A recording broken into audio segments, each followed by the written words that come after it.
Hello, hello. Welcome back to Let's Talk Ray Bradbury, the show here on Let's Talk Entertainment, where over the last several years I've been attempting to review each of the roughly 600 short stories written by Ray Bradbury in his lifetime. Today we are continuing our journey through the Cat's Pajamas stories from 2003 with the Mafioso cement mixing machine, which was written in 2003 for that collection. The way that these reviews work is I do a brief synopsis of what happens in the story and sort of just wrap it all up at the end with some thoughts and feelings about what it all means. Is it a good story? Is it worth your time to read? It's basically a very light analysis of the story, and then I move on. Basically, I do this for my own entertainment, but hopefully some of you do find these videos to be interesting or helpful.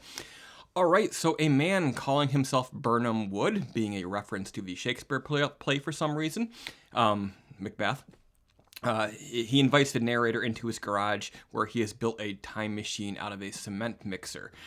He intends to go back in time to pour concrete shoes for all of the Hollywood executives who occupied the time of F. Scott Fitzgerald, causing him to be unable to complete his novel, The Last Tycoon, before his death. The real novel, which the story is talking about, is a roman à clef about a producer's rise in Hollywood.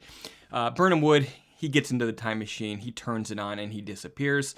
Later, the narrator goes to a bookstore and he finds the book, and it's been amended. It has several new chapters and it's been completed. Apparently, the efforts of Birnam Wood have been successful. He has changed history.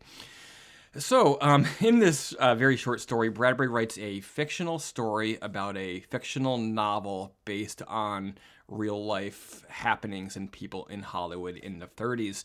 It kind of works, but in 2024, being an idiot like I am, it is helpful to spend a few minutes on Wikipedia and find out that, yes, this was a real novel. Yes, the novel was not completed.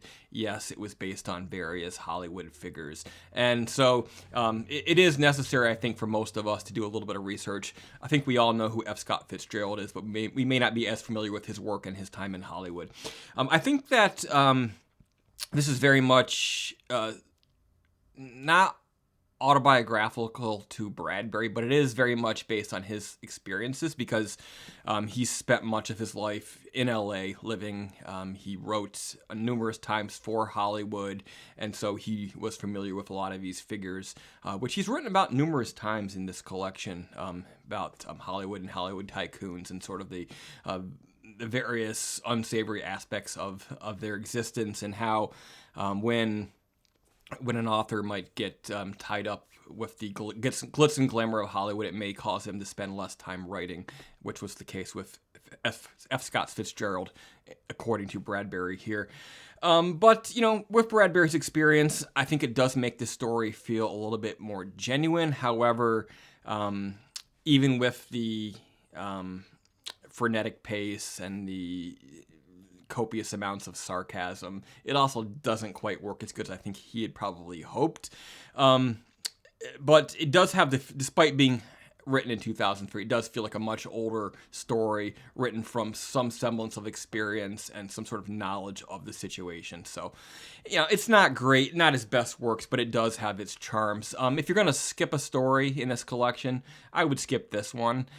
However, it may be worth your time to read just once. I think older audiences, I'm 42, but audiences much older than me may have more appreciation of the story, or younger audiences who do happen to have a greater understanding of F. Scott Fitzgerald's work as well as old Hollywood.